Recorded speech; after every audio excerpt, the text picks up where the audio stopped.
tarde. Estamos dando início a mais um programa Debates Le Monde Diplomatique Brasil, uma iniciativa do jornal Le Monde Diplomatique Brasil, em parceria com a TV PUC, com o canal universitário e com a TVT, a TV dos Trabalhadores. Hoje nós vamos tratar da situação da economia. Há uma preocupação geral que nos diz assim: nós estamos indo por buraco de vez, a economia está realmente se desagregando, ou existe uma estratégia que permita sair da crise? Para poder discutir esse tema, nós convidamos dois especialistas que estão tratando desse tema. Eu vou apresentar agora para vocês. Vou apresentar a Esther Dweck, que é economista. Ela possui doutorado em economia pela Universidade Federal do Rio de Janeiro, uma especialização na Escola Sant'Anna em Pisa, na Itália. É professora associada do Instituto de Economia da UFRJ e tem experiência na área de economia do setor público, crescimento, desenvolvimento econômico. Entre 2001 e 2016, ela atuou no Ministério do Planejamento, Orçamento e Gestão, no cargo de chefe da assessoria econômica e também como secretário do Orçamento Federal. Ela também acaba de lançar um livro em parceria com o próximo que eu vou apresentar, que é a Economia Pós-Pandemia, que nos trouxe a motivação para poder convidá-la, e agora ao segundo convidado que eu quero apresentar, o Pedro Rossi. Pedro Rossi também é economista, é professor doutor do Instituto de Economia da Unicamp, pesquisador do Centro de Estudos de Conjuntura e Política Econômica. Ele atua em áreas da economia brasileira, economia política, macroeconomia, economia internacional, e tem pesquisas concentradas nos aspectos macroeconômicos do desenvolvimento brasileiro. Ele é autor do livro Taxa de Câmbio e Política Cambial no Brasil, que foi premiado, foi vencedor do 22º Prêmio da Economia, Brasil de Economia. É co-organizador do livro Economia para Poucos, Impactos Sociais da Austeridade e Alternativas para o Brasil. E, como eu disse antes, é coordenador também do livro Economia Pós-Pandemia. Está aí o livro, ele vai estar à disposição para vocês num link para baixar gratuitamente e vocês podem adquiri-lo também. Depois nós vamos dizer como. Primeiro, quero agradecer aos dois a participação, a disposição de vir aqui conversar com a gente, e começar com essa pergunta. Nós estamos assistindo um momento de desagregação da economia brasileira, de desindustrialização, de aumento do desemprego, de falta de investimento público para ajudar a crescimento. Essa política chamada de austeridade, ela vai continuar? E que efeitos ela está trazendo para o Brasil hoje? Vamos começar com o Pedro? Pedro, você dá um start aí que depois a gente continua e a Esther também dá a sua contribuição nesse cenário. Obrigado, Silvio. Primeiro, eu quero dizer que é um prazer estar aqui com vocês no programa do Diplo, na TVT, TV PUC e outros parceiros.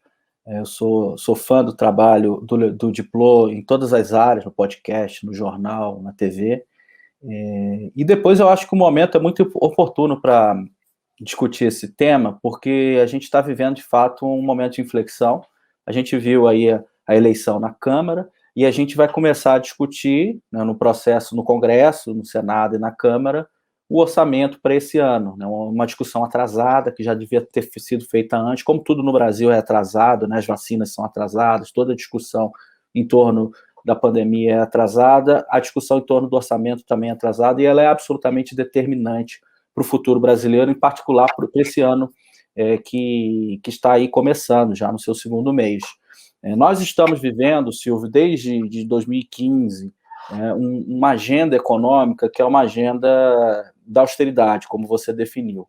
Uma agenda da austeridade no sentido de que a solução para a crise brasileira, para os problemas brasileiros, é a redução do tamanho do Estado e a desmobilização dos instrumentos que o Estado tem para gerar desenvolvimento econômico, para gerar emprego, para gerar políticas sociais que reduzam as desigualdades sociais.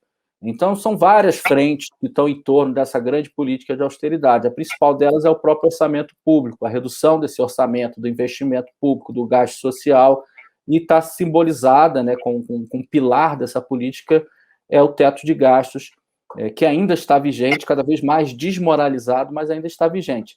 Mas, além disso, há outras políticas, né, a desmobilização dos bancos públicos, a desmobilização das estatais, as privatizações, todas são políticas que fazem parte desse grande conjunto, né, de uma agenda que está aí posta no Brasil, né, que começou lá em 2015 de uma maneira mais conjuntural, a partir do golpe de Estado de 2016, ela se tornou estrutural, com reformas, e o Bolsonaro e o Paulo Guedes eles estão aprofundando essa agenda, e é uma agenda completamente atrasada, ela é anacrônica e ela é cruel. Ela é anacrônica porque ela não respeita o debate que está acontecendo lá fora, o que os países estão fazendo em termos de política econômica. O próprio FMI tem recomendado coisas diferentes, né? E ela é cruel porque ela aumenta as desigualdades sociais, ela aumenta a pobreza, ela aumenta a miséria, né? E ela não é uma agenda adequada para uma recuperação econômica com esse nível de desemprego que nós temos no Brasil. É uma agenda que não se sustenta, na minha opinião, e a gente pode discutir um pouco depois, né, as perspectivas. Eu acho que é uma agenda que é uma bomba-relógio para um contexto pós-pandemia, e um contexto ainda de pandemia desse ano de 2021. Então, nós demos um intervalo, que foi 2020, onde o teto de gastos ficou de lado, né, onde se abriu um espaço por meio emergencial para novos gastos, em particular o auxílio emergencial, que foi determinante, Silvio, para a economia não ter afundado tanto em 2020, né, e para que as pessoas tenham um nível de renda razoável e que a desigualdade não tenha subido tanto, que a miséria não tenha subido tanto. Agora, esse ano 2021, atravessar ele sem o auxílio emergencial é um tiro no pé, é uma bomba-relógio que vai estourar ao longo do ano. Então, essa discussão nas próximas semanas, essa que nós já estamos vendo aqui no Congresso, ela é determinante. Nós vamos abrir espaço no orçamento ou nós vamos ficar amarrados ao teto que vai afundar junto com a economia como um todo? Então, essa é uma pergunta importante que vai ser definida nos próximos dias, semanas. Sérgio, eu queria que você desse uma complementada no sentido mais de mostrar que impacto que essa política de austeridade está tendo na vida dos brasileiros. Eu li há pouco, por exemplo, que no período da pandemia 36 mil empresas fecharam, né? Quer dizer, desemprego, o que é esse impacto? Como é que é a austeridade caindo em cima do Brasil? Ótimo. Bom, Silvio, obrigada também pelo convite, também é um prazer estar aqui, né? Acho que o tema é super importante, né? Um tema difícil no sentido das consequências, né? E a gente vai parecer muito pessimista, eu e o Pedro aqui, provavelmente, por todo o cenário que está meio colocado nesse momento. E aí, justamente, mas eu acho que o fato de levantar esse tema é importantíssimo, a gente precisa debater, e eu acho que a sua pergunta é central, assim, e muitas vezes essa discussão, ela passa como se fosse uma discussão macroeconômica, que deveria ser assunto apenas de economistas, né? Quando, na verdade, isso é uma coisa que afeta diretamente a vida de todos os brasileiros, na verdade, de todos os seres do planeta, né? Tanto que, como o Pedro falou, você no mundo está tendo um debate sobre políticas de austeridade, né, que aconteceram muito fortemente logo depois da crise de 2008, né, no período da crise de 2008, os governos todos meio que liberaram um pouco a situação fiscal, como aconteceu ano passado na pandemia aqui no Brasil. Logo depois, em 2010, já retomaram a política de austeridade e teve consequências gravíssimas para vários países. Claro que o caso mais emblemático é a Grécia, né, que a gente sabe que foi um país que perdeu produção gigantesca, a população ficou com taxas de desemprego altíssimas, desemprego de jovens absurdos, né, uma situação muito grave naquele país, mas outros países, da própria Portugal, Itália e outros países sofreram também com esse tipo de política, e até os Estados Unidos, né, que teve aquela briga lá no Congresso americano, que acabou entrando aí na política de austeridade. Então, e depois dessa volta, né, que gerou vários problemas econômicos, os países começaram a rediscutir para que pudesse ter políticas mais razoáveis, né, políticas fiscais mais razoáveis. E no Brasil, infelizmente, a gente, como o Pedro falou, andou na contramão, né? Não só em 2015, que ainda era um ano de uma política econômica, na minha opinião, equivocada, né, de fazer corte de gasto ali em 2015, mas o que foi mais grave, eu queria reforçar esse ponto do Pedro, é que a partir de 2016 se torna uma agenda estruturante no Brasil, né? Não é mais uma agenda conjuntural de você achar que dá para fazer algum corte, resolver o problema rapidamente, a economia voltaria. Não, a partir de 2016 isso vira uma estratégia de desenvolvimento que, na verdade, é de involução, né? Não é exatamente desenvolvimento, seria uma... Mas passa a ser a estratégia, isso passa a ser o objetivo central da política, né? E o objetivo central da política passa a ser, no fundo, a destruição da Constituição de 88. Né? Isso é muito claro, principalmente na parte da Constituição ligada aos direitos sociais e aos direitos humanos. É por isso que isso afeta diretamente a vida da população. Né? A Constituição ela é muito clara em dizer que um dos objetivos centrais é a redução das desigualdades no Brasil. Né? Esse deveria ser o objetivo, né? Está no artigo 3º, e no artigo 6º ela fala quais são os direitos sociais que devem ser dever do Estado, né? Como saúde e educação, mas é trabalho, previdência, auxílio, maternidade, uma série de coisas, né? Moradia, que são deveres do Estado para com a sua população e que deve ser garantido. E a gente sabe que para o Estado fazer isso, ele precisa usar o orçamento, né? É o mecanismo pelo qual ele faz isso. E aí, a partir de 2016, com essa agenda estruturante, você faz uma alteração na Constituição, né? Feita uma alteração na Constituição para a chamada teto de gastos, né? Que o Pedro já comentou, ou a emenda constitucional 95, que foi aprovada ali pelo governo Temer de uma maneira aceleradíssima e que põe, na verdade, um cavalo de Troia, né, ou como o Pedro chamou, uma bomba relógio dentro da Constituição. Que ela fala o seguinte: a partir de agora, você vai ter que cortar a cada ano os gastos, e, obviamente, como quase 80% dos gastos federais são gastos sociais, você vai ter que cortar nos gastos sociais. Né? Então, no livro, né, que você comentou, na verdade, desde o livro anterior, né, Economia para Poucos, a gente já tinha essa preocupação muito forte de mostrar para a população as consequências. Né? A gente achava o seguinte: olha, esse debate aparece na mídia como sendo uma questão para economistas, fala, não, o Brasil está com uma dívida muito alta, então precisa fazer isso, e com isso você vai se gerar emprego. Esse é o cúmulo, né? Eu, por acaso, estou escrevendo um artigo agora, estava relendo a exposição de motivos que encaminhou a emenda constitucional 95, na época era a PEC, né, a proposta de emenda constitucional 241. E eles falam textualmente isso: a gente vai mandar isso porque isso vai gerar empregos, isso vai gerar, vai melhorar a economia. Né? E eles falaram isso da emenda constitucional 95, né? Falaram isso da reforma trabalhista, que foi feita naquele mesmo ano, que ia gerar 6 milhões de empregos, o Meirelles tinha prometido, e estão falando isso, na verdade, desde a saída da Dilma, falando, a gente precisa fazer isso porque vai melhorar. E com a entrada do Bolsonaro, e principalmente, né, o Paulo Guedes no comando, ele fala que cada reforma é aquela que vai trazer a redenção e a economia vai voltar a crescer. Quando, na verdade, a gente mostra, tanto no livro de 2008, quando a gente estava mostrando para frente o que aconteceria, mas principalmente nesse novo livro, no Economia Pós-Pandemia, das consequências que já aconteceram para a população. Então, a gente já houve redução nos gastos de saúde, fortemente, né? Só o ano passado que não houve por conta da pandemia. Mas em 2017, principalmente 2018 e 2019, você teve uma queda do que seria o mínimo constitucional anterior, porque isso foi mexido na Constituição. A área da educação está perdendo recursos enormes. A área de desenvolvimento agrário praticamente está acabando no orçamento. A parte de combate ao racismo, enfrentamento à desigualdade, né, de gênero, praticamente sumiu do orçamento. A área da cultura está com um orçamento que é menor do que 10, 15 anos atrás. Né? Fora a área de ciência e tecnologia, que era uma área central para a pandemia, né, que a gente precisava, né, de inovações, de ter capacidade de gerar vacina, gerar respiradores, uma série de coisas, e é uma área que está simplesmente sendo esgotada no orçamento por conta do efeito do teto de gastos. Né? E, no fundo, o teto de gastos é uma das representações da política de austeridade.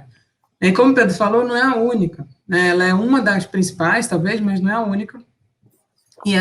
Mas ela vai gerando a necessidade de reformas adicionais. Então, depois veio a reforma da Previdência, né, cujo objetivo principal era impedir que as pessoas se aposentassem nos 10 anos de vigência da emenda constitucional. Né, era empurrar as pessoas para frente. Por isso aumenta a idade mínima, dificulta o acesso a vários trabalhadores, e assim por diante. Né, e, aos poucos, você vai fazendo uma série de medidas que vão tendo consequências diretas na vida da população. E aí, talvez a consequência mais grave, e a que eu queria ressaltar aqui, é a volta da fome no Brasil. Né? Assim, isso é talvez uma das coisas mais tristes. Né? Acho que tinham 2 indicadores que a gente comemorava de todo o processo que a gente estava de redução da desigualdade, que era a redução da mortalidade infantil e a gente ter saído do mapa da fome. A gente sabe que sair do mapa da fome não é ninguém ter fome no Brasil, mas era um número percentual muito baixo. Infelizmente, hoje, a fome voltou, E a própria mortalidade infantil, por consequência, inclusive, das medidas de austeridade, é uma coisa que tende a aumentar, inclusive, porque já foi um artigo super importante falando sobre isso. Né? Então, se a gente pegar 2 indicadores que são muito básicos de uma economia, né, a gente vê as consequências que isso pode ter para a população. Pedro, eu estou preocupado com o seguinte, quer dizer, em 2010, o Brasil era a 6ª, 7ª economia do mundo. Hoje ele já parece a 13ª, ele vem caindo, né? Quer dizer, e essas mudanças que estão ocorrendo, por exemplo, o fim da indústria naval, tal, são mudanças estruturais, né? Quer dizer, você podia contar um pouco qual é a mudança estrutural que está acontecendo? Porque na segunda parte da nossa conversa, nós vamos tentar saber se tem jeito de sair desse buraco, né? Mas o buraco é muito grande, né? Como é que você vê isso?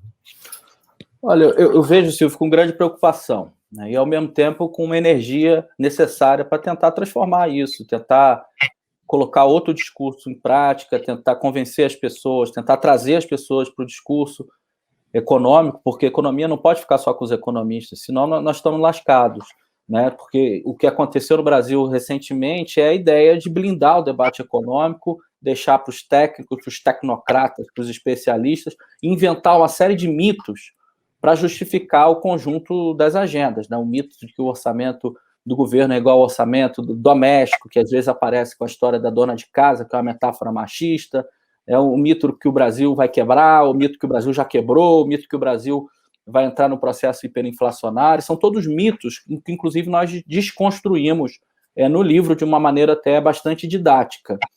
E nós estamos, Silvio, perdendo o bonde da história, assim como nós perdemos também na década de 80, que nós estamos vivendo um momento histórico de grande transformação.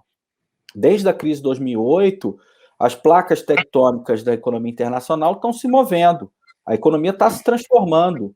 Nós temos aí a premência de uma nova revolução tecnológica dada pelo 5G, e a gente precisa entrar nisso. De que maneira nós vamos absorver essa tecnologia? Nós vamos absorver como sociedade, com o governo guiando esse processo, negociando com outros governos, internalizando a capacidade tecnológica de construir isso internamente, ou nós vamos absorver de forma atrasada, por apropriação privada, o que vai aumentar as desigualdades sociais. Isso é um ponto importante. As economias vão se transformar com isso. Nós estamos falando de transformação no nosso cotidiano, no nosso dia a dia, porque é uma revolução industrial no sentido que vai mudar a forma como nós produzimos, como nós consumimos e como nós vivemos. As casas do futuro, os serviços públicos do futuro, tudo vai ser transformado por isso. E nós estamos presos a uma agenda, mais uma vez, ela é anacrônica, porque ela volta lá à década de 90 com os ideais que já estão caducados, que ninguém mais acredita nisso, que desde a crise de 2008, esse discurso já não vale mais nada. E no Brasil nós continuamos, nos jornais, a gente abre e vê esse mesmo discurso da década de 90. E os países todos já estão pensando diferente. A Alemanha e a França combinaram um mega plano articulado pelos governos nacionais de desenvolvimento com uma base verde, com energia verde, pensando em como os estados vão contribuir nessa infraestrutura. Os governos nacionais estão se movendo para ver como vão absorver essas novas tecnologias que está sendo produzida pela China, pelos Estados Unidos, nessa guerra tecnológica que nós estamos vendo. E o Brasil está fazendo o que nisso? O Brasil, na verdade, está delegando ao mercado o nosso desenvolvimento futuro, como se o mercado fosse capaz de nos entregar isso. Ele está retirando as responsabilidades do Estado, ou seja, da própria sociedade, de conduzir esse processo. Então, do ponto de vista estrutural, as consequências são enormes, porque nós estamos perdendo as brigas comerciais, produtivas, tecnológicas, nós não estamos tendo capacidade de internalizar isso para dentro. Então, nós precisamos retomar a rédea do desenvolvimento com outro paradigma econômico, com outra agenda econômica, e é justamente o que nós estamos propondo no nosso livro Economia Pós-Pandemia. Mas eu estou ouvindo que o Brasil está se reprimarizando, está virando um exportador de grãos, de carne, a indústria está caindo, não é? A ciência e a tecnologia estão cortando as suas verbas em termos de iniciativa pública. Esther, como é que sai de uma situação dessa? Pois com certeza não é com a agenda que está aí, né? Eu até queria adicionar umas coisas que o Pedro falou, porque assim, quando a gente comenta, né, que você está numa agenda de destruição institucional, dos mecanismos de desenvolvimento, né, está muito associada também ao desenvolvimento industrial. Se a gente parar para pensar o que foi feito com o setor de petróleo, né, de óleo e gás no Brasil, a gente sabe que esse é um setor que precisa ser renovado, que a gente deveria sair da matriz fóssil, né, todas essas questões, mas que no curto prazo ainda poderia ser uma fonte importante de recursos para a gente, e principalmente desenvolvimento industrial. A gente tinha uma regra de exigência na área de exploração de petróleo e gás que fosse produção, a tecnologia fosse brasileira, ou pelo menos uma parte da tecnologia fosse brasileira. E isso, desde o governo Temer, eles trabalharam para reduzir isso. Né? Além de abrir todo o acesso a empresas estrangeiras, etc., eles também reduziram as exigências que tinham, que a gente chama de conteúdo local, de que a indústria naval, ela ressurgiu com a indústria do petróleo, no fundo foi isso que tinha acontecido. Era toda uma coisa encadeada. Tem uma área que está sendo, de alguma forma, pungente, e você exige que ele compre as plataformas, que construa toda a parte naval no território brasileiro. Não é à toa que a gente teve um desenvolvimento de vários estaleiros ao longo do Brasil, trouxe, inclusive, laboratórios de fora para desenvolver tecnologia aqui, com acordo de cooperação técnica e de passar parte da tecnologia e vice-versa. Então, a gente tinha toda uma área ligada a isso. A outra área são os bancos públicos, né? Especialmente o BNDES, que é um banco que está sendo destruído, né? Já está destruído no governo Temer, mas no governo Bolsonaro mais ainda, porque o objetivo, inclusive, o atual presidente do BNDES, ele falou que o objetivo do BNDES é ser um banco de privatização dos estados e municípios. É isso, um banco de serviços para estados e municípios privatizarem as suas empresas estatais que ainda têm. Né? E, ao contrário, o BNDES era um banco de desenvolvimento que financiava o investimento para empresas privadas e públicas, inclusive, com uma cláusula de exigência que elas também comprassem aqui no Brasil. A gente tem toda uma indústria de equipamentos no Brasil, dentro da América Latina, a gente é um dos poucos países que tinha uma indústria de bem de capital relevante por conta do BNDES, porque ele exigia que a pessoa comprasse as máquinas aqui no Brasil, e com isso a gente mantinha todo um reforço para a indústria local. E isso em várias áreas a gente tinha isso. Né? E aí o que a gente começa a ver é que o Brasil não só destruindo isso, como tentando destruir outras coisas. O mais recente, que talvez é uma das coisas que tem me deixado assim, de cabelo em pé pensando, que a gente no Brasil sempre teve, né, a gente sabe que os eles, desde que se tem a Organização Mundial do Comércio e outros tipos de algumas políticas industriais que foram feitas no passado, né, pelo próprio Estados Unidos, pela Alemanha, pela Coreia, pelo próprio Brasil, eles foram sendo dificultados com acordos comerciais. Mas a gente tinha uma coisa que a gente nunca tinha assinado, que era o acordo de compras públicas. A gente sabe que compras públicas têm um potencial gigantesco de desenvolvimento tecnológico. Né? A gente está vendo agora o caso da vacina. Né? A gente vai precisar comprar 400 milhões de vacinas. Né? Isso poderia ser, se a gente tivesse aqui no Brasil empresas capazes de fornecer a vacina, a gente poderia não só comprar aqui, como vender para fora. Fora a área toda de construção civil, né, que está muito ligada às compras públicas. E o governo atual, ele está propondo assinar, não só na OCDE, para entrada na OCDE, mas na OMC, o acordo de compras públicas significa abrir as compras públicas brasileiras para as empresas estrangeiras. Isso significa um total capacidade de industrialização no Brasil. Né? A gente sabe que setores como o caso da saúde é muito nítido, que ele teria um potencial enorme de desenvolvimento tecnológico industrial e que está sendo desmontado e destruído. Né? Então, infelizmente, eu estou dando todos os exemplos para a gente ver o que não fazer. Né? No fundo, você perguntou o que fazer. Né?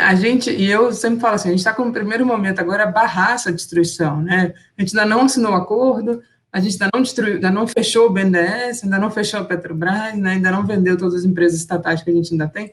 A gente ainda está no processo de tentar barrar o desmonte.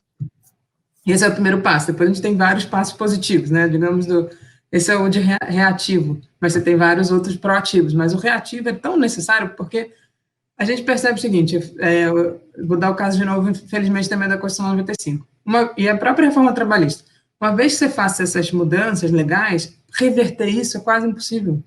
Né? A gente demorou quantos anos para ter esses instrumentos? Né? A gente tem os bancos de desenvolvimento do Brasil foram feitos na década de 50. Na verdade, a Caixa e o Banco do Brasil têm mais de 100 anos, né? São bancos centenários. Então, a gente teve quase um século para montar esses instrumentos de desenvolvimento. A destruição pode acontecer em 2, 3 anos. A reconstrução, a gente não sabe quanto tempo vai demorar. Então, acho que a gente tem um primeiro passo, que é justamente fazer esse tipo de conversa, tornar isso público, né, para que as pessoas possam, pelo menos, a gente consiga minimamente barrar o que está sendo destruído agora.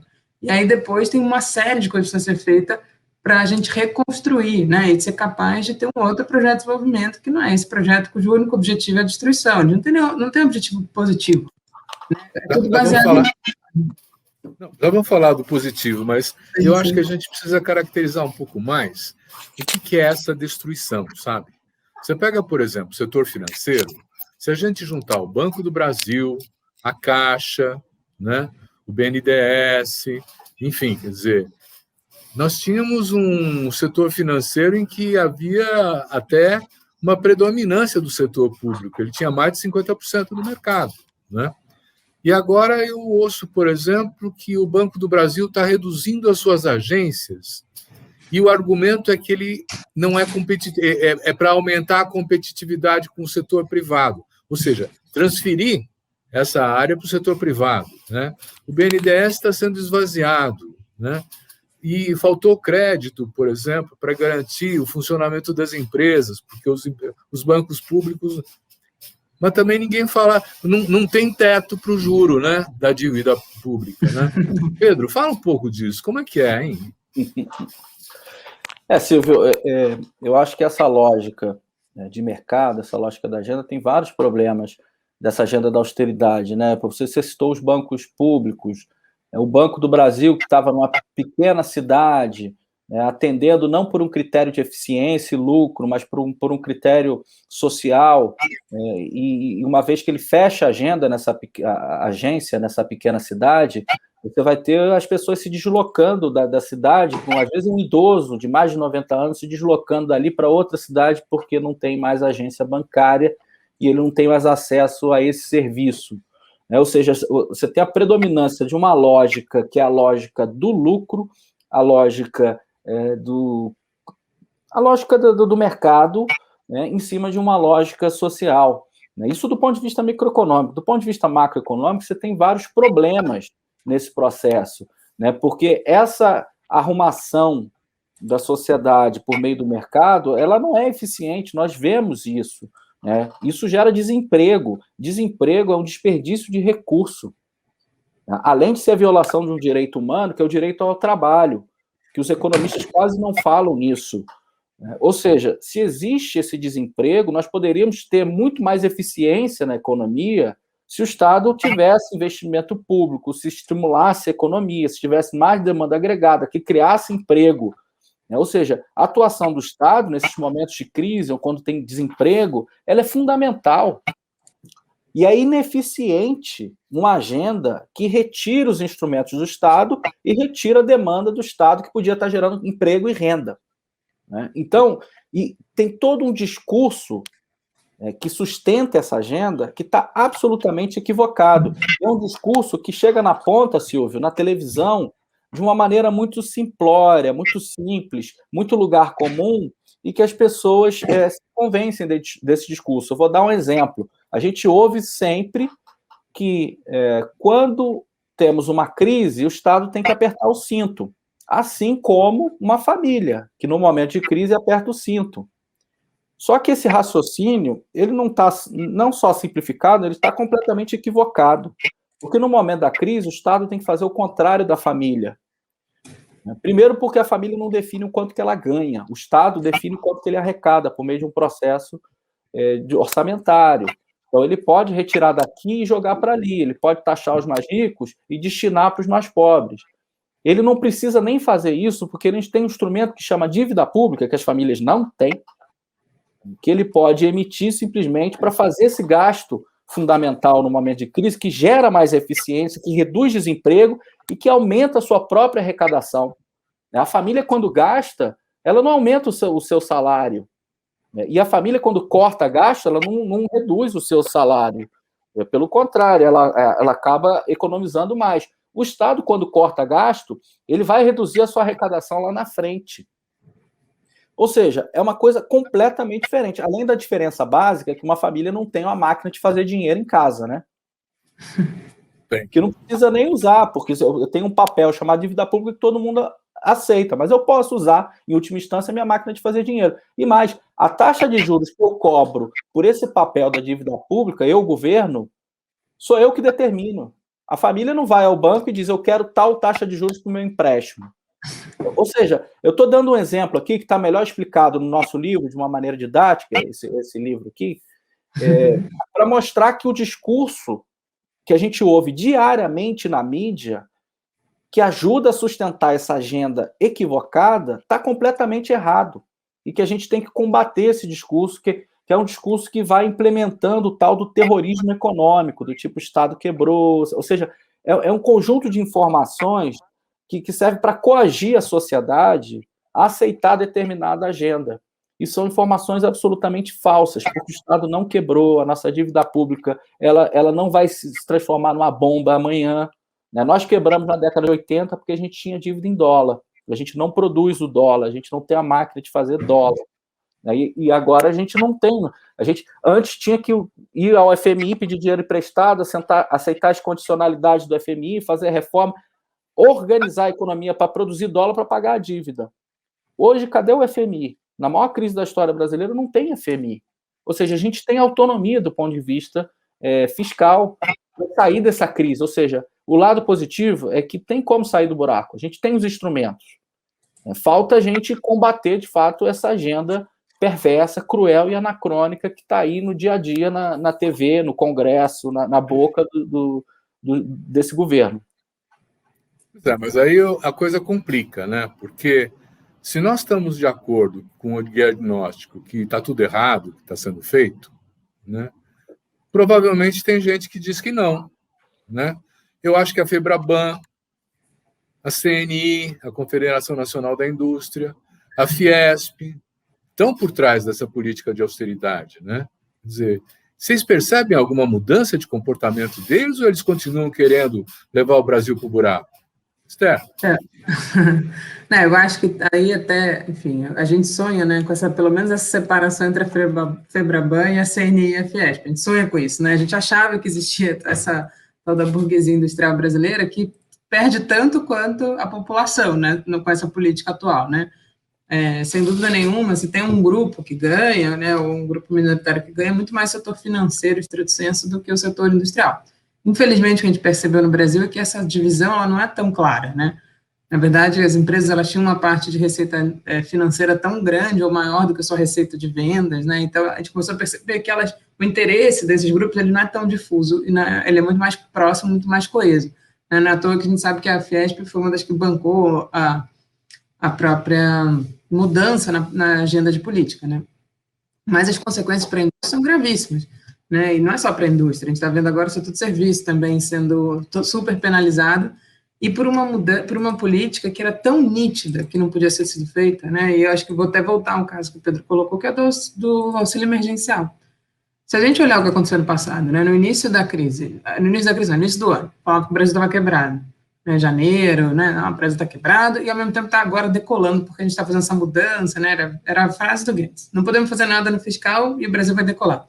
Não era verdade, veio a crise e o dinheiro apareceu, porque existe dinheiro, como o Pedro falou, todas as razões aí do Pedro, o dinheiro apareceu e, por pressão da sociedade civil e do Congresso, se aprovou algumas medidas importantíssimas, não todas, como você falou, o crédito para as empresas faltou, porque você não botou os bancos públicos para trabalharem, como aconteceu na crise de 2008, né, faltou coisa, mas o auxílio, que foi a principal medida, ela foi central, não só para evitar aumento da questão social toda, né, evitar a pobreza, evitar a fome, mas ela também recuperou a economia. A gente tinha uma previsão que sem o auxílio a economia poderia ter caído 10%, 11%, chegou-se a ter essas previsões no início, antes do governo começar a tomar as medidas. Quando entrar a medida, provavelmente a queda vai ser só de 5%, o que perto do potencial é pouco, mas claro que para as consequências econômicas é um tamanho gigantesco de queda. E a gente percebeu, por exemplo, a arrecadação nos municípios e nos estados que no início tinham medo de que você ia perder completamente, né, as impostos, Com o auxílio emergencial, as economias minimamente se mantiveram e mantiveram a arrecadação. Os comércios não quebraram todos inicialmente, você pôde manter algumas coisas. E essa era claramente uma política que tinha que ser continuada até que a economia pudesse ter força para poder viver sem isso. E claramente não tem. A gente está numa segunda onda, e em nome de voltarem às regras fiscais absurdas, como é o caso do teto de gastos, ou regra de primário, todas elas, o governo simplesmente acabou com uma medida que era central para manter a economia viva e as pessoas vivas, né? Assim, mais importante que a economia viva são as pessoas vivas. Sem pessoas vivas não tem economia viva. Então, eu acho que essa é um nítido, né, o problema que acontece. E o que é mais triste, né, como você falou, é que tem gente ganhando, né? E a gente observa no Brasil, o ano passado, isso, e não foi só no Brasil, os bilionários, que é uma parcela ínfima da população, 0,01%, eles ganharam durante a crise, não perderam. Enquanto quase toda a população perdeu, uma parcela pequena ganhou. Né? E a gente percebe também, pega duas curvas, né, que são muito claras, a curva de queda do PIB e a curva de queda da Bolsa. Né? A Bolsa ela cai logo no início, ali em março, ela dá um despenca, e logo depois ela começa a subir. E já no final do ano já tinha se recuperado praticamente no nível pré-crise. O que aconteceu com o PIB cai, continua caindo, ele recupera um pouco e depois para, porque o governo tira todos os estímulos, né, mas mantém o da Bolsa. Então, assim, você percebe a diferença aí em quem ganha e quem perde. Então, quem depende de produção, quem depende de venda, quem depende do seu emprego, perde completamente. Quem vive de especulação não perde tanto nessa crise, até porque a própria crise permite várias formas diferentes que a gente não conhece de ganhar dinheiro. Então, essa é uma... e aí entra essa pressão.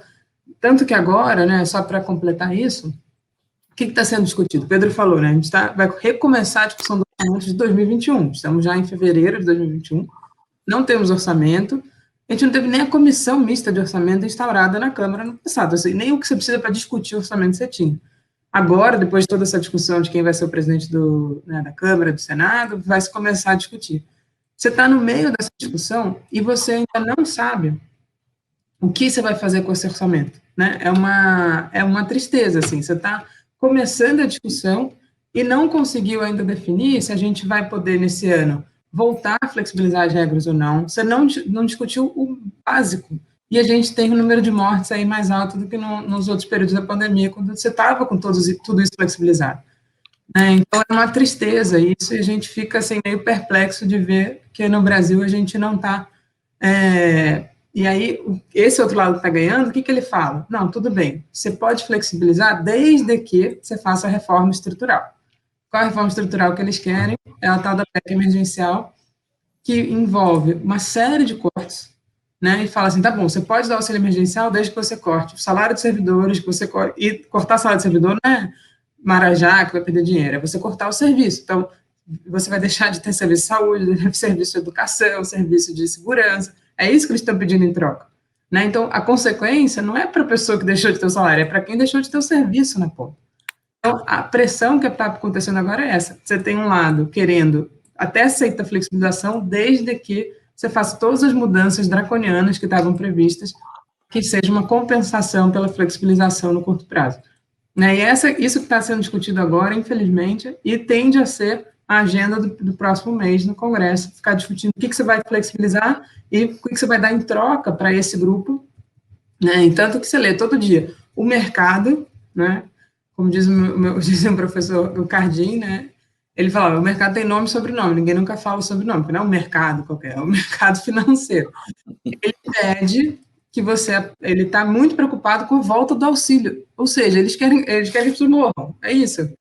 Aí eles falam, não, tudo bem, você pode evitar que as pessoas morram, mas faça, então, as reformas estruturais. Essa é o que está em jogo, e é isso que eles estão brigando por isso. Né? Infelizmente, não é nem um pouco razoável o nível de debate. Posso acrescentar uma ideia, Silvio?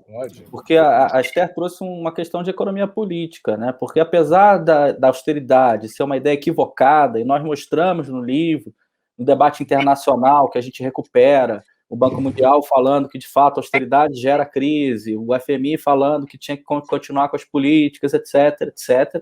Apesar da austeridade ser uma ideia equivocada do ponto de vista econômico, é uma ideia que continua presente. É uma ideia zumbi, não morre nunca. né? Porque ela fica presente porque ela não é irracional, ela é racional.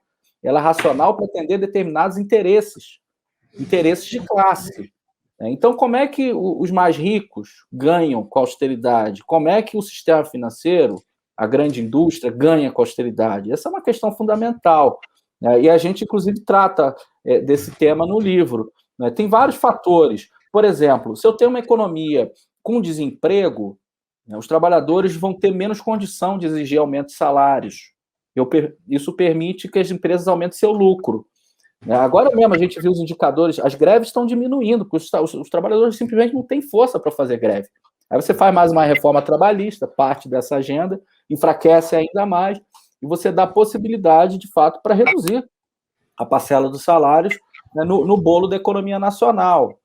Quando eu corto o gasto público em setores como saúde, como educação, como previdência social, no fundo eu estou abrindo espaço para o setor privado de saúde, para os planos de saúde, para o setor privado de educação, para os grandes grupos multinacionais de educação. Eu estou abrindo espaço para os bancos fazer a gestão da previdência privada das pessoas, né? E, além disso, tem um interesse mais mesquinho, vamos dizer assim, daquele que não quer financiar o bem-estar do outro, né? Vamos dizer assim, um sujeito que mora num condomínio, usa educação particular, saúde particular, motorista, né? Não usa a praça pública porque vai para o shopping center. Para ele, o Estado...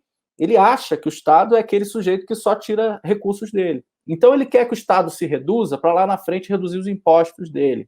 Então, tem toda uma explicação, que é de economia política, que na verdade, explica por que a austeridade se sustenta como discurso.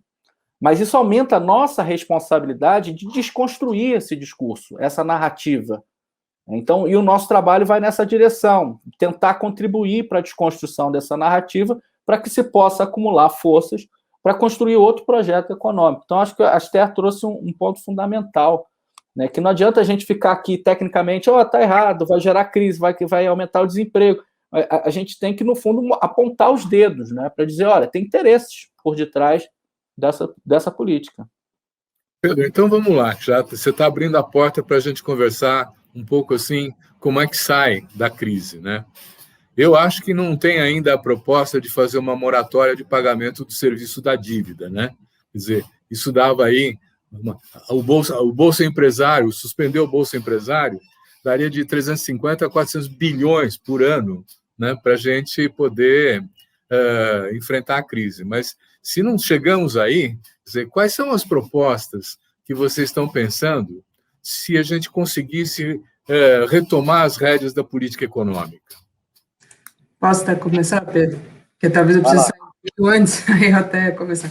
Não, acho que só a primeira coisa, Silvio, importante, a gente nem defende a ideia de uma moratória da dívida, porque, como o Pedro explicou, eu acho que isso é muito importante a gente separar isso, a dívida pública ela pode ser um instrumento importantíssimo para uma situação como a gente está hoje. Né? A gente tem uma... Então, a gente tem que tomar... A gente se preocupa muito em não tentar criminalizar a dívida pública. O problema da dívida pública é o custo dela. Né, os juros altos. Né? Quando o juros está muito alto, aí, claro, você tem uma distribuição de renda absurda para uma parcela da população, que é quem detém a dívida, e aí sim é um canal enorme de redistribuição de renda concentradora e problemática. Então, a gente combate muito os juros altos e juros em patamares que não se justificavam no Brasil durante anos. Né? Então, isso, acho que o maior problema da dívida é o custo dela, não é a dívida em si, porque ela é um instrumento central, inclusive...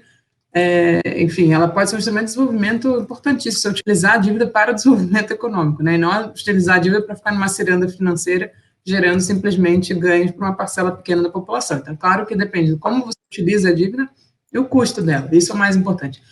Por outro lado, né, justamente, como ao você criar dívida, que foi o caso do ano passado, você está distribuindo renda para uma população, você pode taxar essa população, as mais ricos. Né, isso sim seria, se você quisesse ter um mecanismo, né, que seria muito importante, não só para arrecadar dinheiro, mas também para melhorar a distribuição de renda no Brasil, uma grande reforma tributária. Isso é um dos capítulos do livro, é sobre isso, né? Na verdade, tem 2 capítulos que tratam disso de alguma forma, e um deles até aponta que seria uma reforma tributária no século XXI, né, que você tem um monte de questões novas, de serviços que são digitais e que não são taxados, além, obviamente, do problema brasileiro, que os mais ricos no Brasil pagam pouquíssimo imposto. Né? Então, você tem toda uma discussão sobre reforma tributária que é central. E, por outro lado, além, óbvio, como já comentou, de barrar a destruição, a gente tem como reativar instrumentos de desenvolvimento.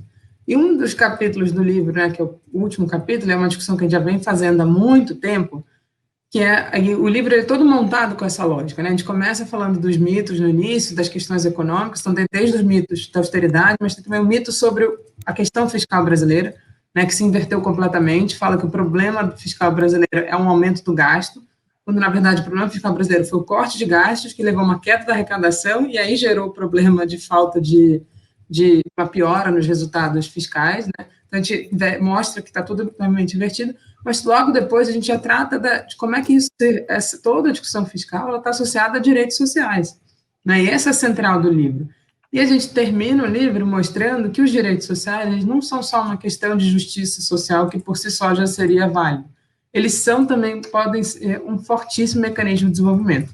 Não são necessariamente os únicos, né? Você tem outros mecanismos de desenvolvimento importantes, mas eles podem ser se a gente repensar a estratégia de desenvolvimento, voltar à lógica de que o principal objetivo do desenvolvimento econômico deve ser a redução da desigualdade e a promoção de um bem-estar, né, de uma melhora de vida para todos, a própria promoção dos direitos sociais é capaz de gerar um desenvolvimento produtivo econômico central. Então, a área da saúde a gente já comentou aqui, mas a própria área de moradia, a área de toda uma discussão que a gente tem que fazer de uma mudança tecnológica para uma tecnologia verde, ela pode ser um potencial enorme de mudança de desenvolvimento produtivo, geração de emprego, geração de renda para a população e, obviamente, ao você prover os serviços, você está reduzindo a desigualdade. Então, tem toda uma lógica que você pode inverter, né, e usar a política fiscal a favor da população, a favor dos direitos sociais e de promoção do desenvolvimento econômico.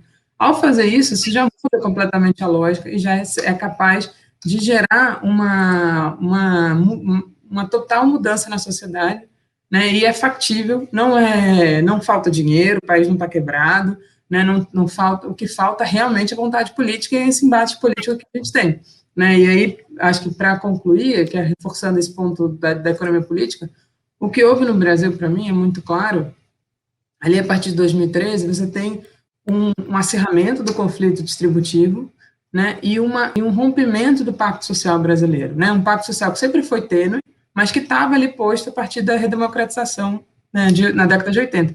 É isso que se rompeu no Brasil, e que se a gente não conseguir que a parte que está perdendo se fortaleça para poder voltar a ter espaço, o que a gente vai ver é que esse pequeno grupo, e é um pequeno mesmo, assim, é 0,0 alguma coisa que ganha contra todos os outros que estão perdendo.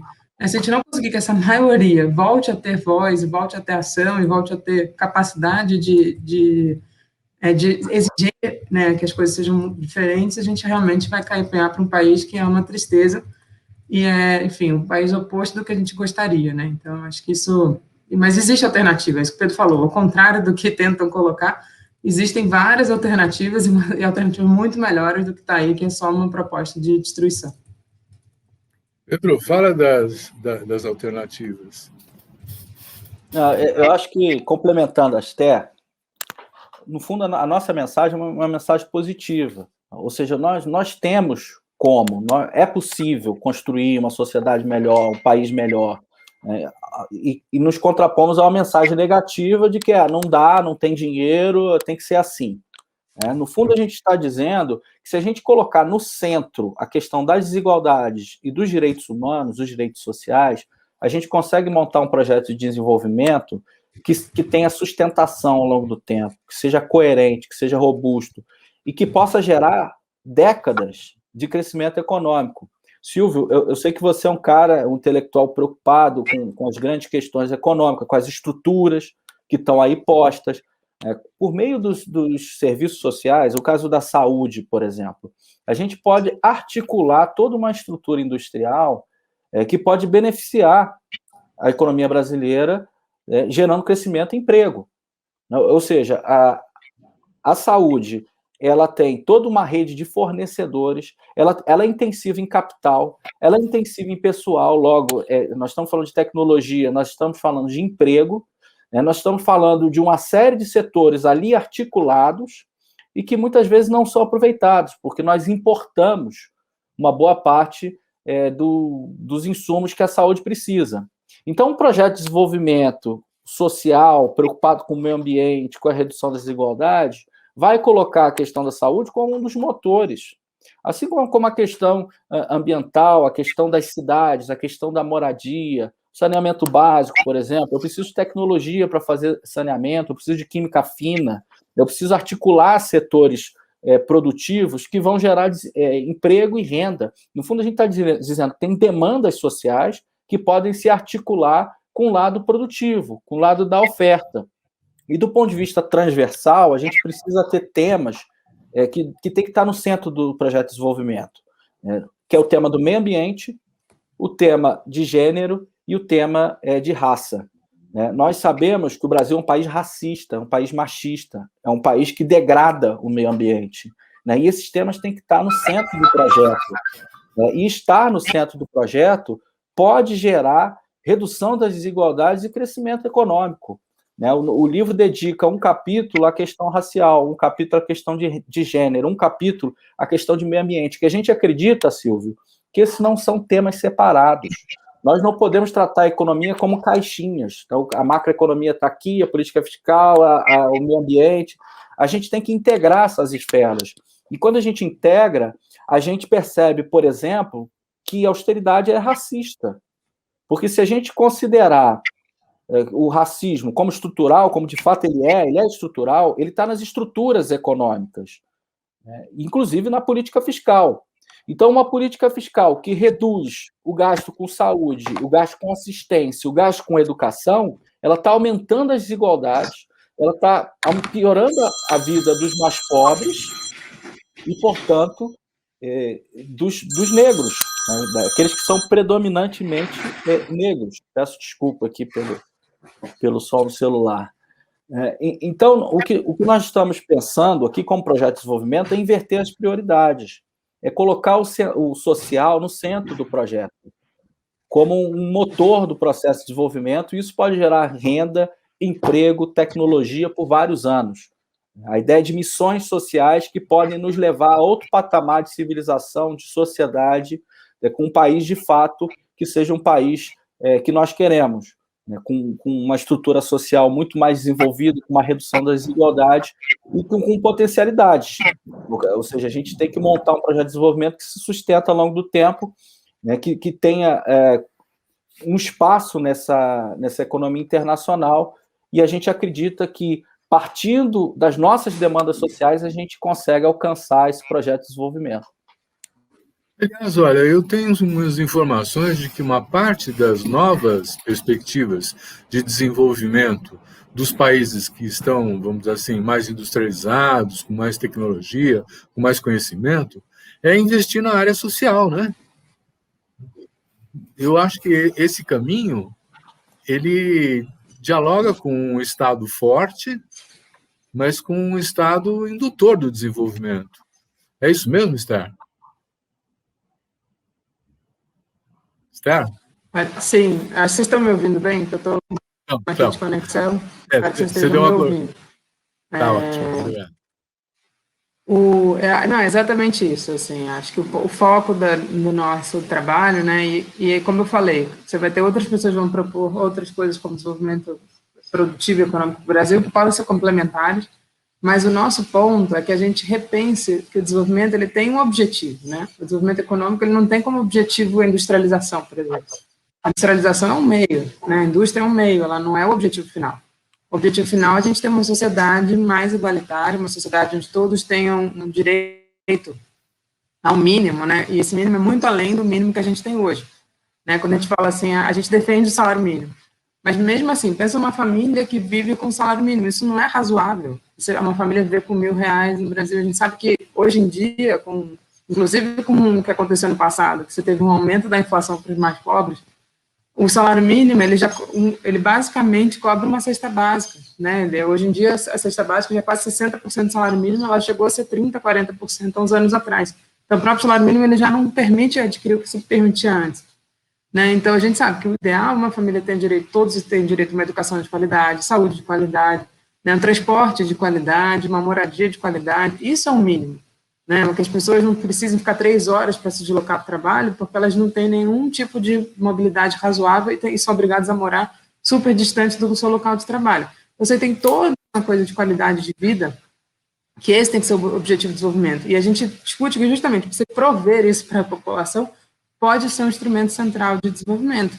E se a gente combinar essas coisas, você vai ter uma sociedade muito melhor e uma economia muito melhor. E é interessante porque nessa coisa que a gente fala que o próprio FMI mudou a visão que ele tem sobre a questão fiscal, o próprio FMI mudou a visão que eles têm sobre a desigualdade.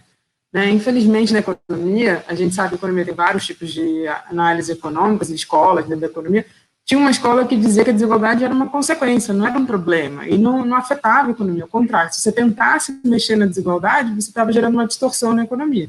Você deveria deixar que o mercado definisse e que, no fundo, cada um ganhava aquilo para qual ele é apto a. Né? Isso é um absurdo, esse tipo de visão, e, infelizmente, até o FMI já reconheceu que a redução de desigualdade é central para melhorar a capacidade de crescimento de uma economia. Então, a gente percebe que existem, tendo vontade política e tendo capacidade política de fazer, né, você consegue casar objetivos centrais, que é o objetivo de ter uma economia que funcione bem, não seja destruidora do meio ambiente e que proveja, né, que seja capaz de prover para grande parte da população, de preferência para 100% da população, uma vida digna. É isso que a gente gostaria, né, que todos pudessem ter vida digna, isso no mundo inteiro, mas estamos aqui preocupados com o Brasil. Se a gente conseguir garantir isso para a população brasileira, a gente, obviamente, já vai ter tido uma transformação gigantesca. E o que a gente observa é que, infelizmente, isso era um objetivo no Brasil, né? A gente tinha isso como objetivo e as coisas caminhavam nessa direção. Infelizmente, e por isso que eu volto a reforçar esse momento ali, final da década de 2010, assim, início da década de 2010, desculpa, você começa a observar que houve uma reação política a ganhos de uma parcela da população. E essa reação política é de fazer com que essa parcela da população não tenha mais direito a ganhos. Né? Infelizmente, é o que a gente está vivendo hoje. E isso não é uma política de desenvolvimento, é uma política, infelizmente, de involução, de destruição e tudo de negativo que pode haver, disfarçado de um discurso de que isso é para melhorar a vida de todos. Né?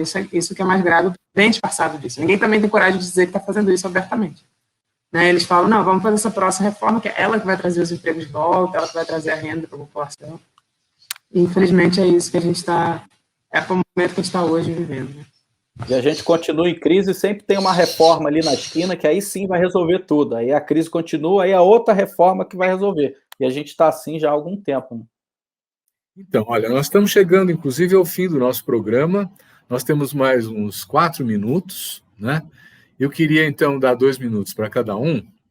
E a pergunta, Pedro, que eu estou querendo dirigir a você é que eu estou entendendo a intencionalidade, quer dizer, qual é o vetor que poderia fazer esse desenvolvimento mais justo. Mas nós temos recursos para isso, né? E na sua resposta você pode aproveitar e dar, inclusive, o endereço eletrônico do livro para baixar, se você quiser, tá bom? Depois eu vou pedir a Esther também que diga as suas últimas palavras aí. Obrigado, Silvio. Sim, nós temos recursos. Né? O que o Estado faz, o que a política faz, o que o orçamento público faz, é organizar os recursos disponíveis na sociedade. Então, quando diz que não tem recurso, no fundo está dizendo, olha, nós não vamos taxar os mais ricos, por exemplo. Ou seja, nós não vamos manejar os recursos de uma maneira melhor. Né? A saúde pública é muito mais eficiente que a saúde privada. Ou seja, a gente tem capacidade de organizar esses recursos da sociedade para ter uma saúde melhor, para ter uma infraestrutura melhor, que gera eficiências, que gera ganhos de curto prazo, aumento de emprego e gera ganhos de longo prazo, que a gente vai ter um trabalhador que vai ter mais saúde, um trabalhador que vai morar numa cidade melhor, que vai levar menos tempo para ir ao trabalho, um aumento de produtividade para o sistema. Então, há sim recursos disponíveis para isso. O grande problema, e o problema histórico brasileiro, sempre foi a restrição externa.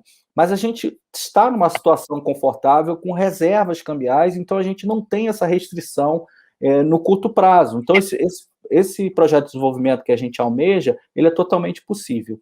Então, eu agradeço, Silvio, e digo a todos que, se tiverem interesse, esse livro é gratuito na versão online, em PDF. Ele está disponível no site da editora, Autonomia Literária, está disponível no meu site, pedrorossi.org. e ele também está disponível para compra, para quem tiver interesse, nas principais plataformas. Aliás, a Amazon também tem a versão gratuita do livro, que pode ser baixado para Kindle. Chama Economia Pós-Pandemia, desmontando os mitos da austeridade fiscal e construindo um novo paradigma econômico. Então, eu agradeço, eu peço a todos que se interessarem pelo tema, que pesquisem, que divulguem, que denunciem o discurso do terrorismo fiscal que a gente ouve diariamente na mídia, que participem do debate, e é um pouco o que a gente está tentando fazer, junto com um grupo grande de pesquisadores, economistas e não economistas. Nós estamos aí diariamente, né, nesse debate. Né? Eu tenho um site, pedrorossi.org, onde tem lá os livros. Estou lá também no Twitter, fazendo esse debate da política econômica, e agradeço muito esse espaço do Diplo, admiro muito o trabalho de vocês, e até uma próxima vez. Um abraço especial, agradecimento para o Silvio aí também. Bom, então eu quero agradecer muito a participação do Pedro Rossi, da Estéa Dweck, né? Vocês nos ajudaram a compreender o momento que a gente vive, e nos deram um pouco de esperança de entender que, apesar de tudo, nós temos saídas e que elas podem ser determinantes para o sucesso de um novo projeto de desenvolvimento, desde que politicamente a gente consiga isso, né? Então, agradecendo aos dois, eu também quero agradecer a você que nos acompanhou e dizer que semana que vem tem mais. Obrigado.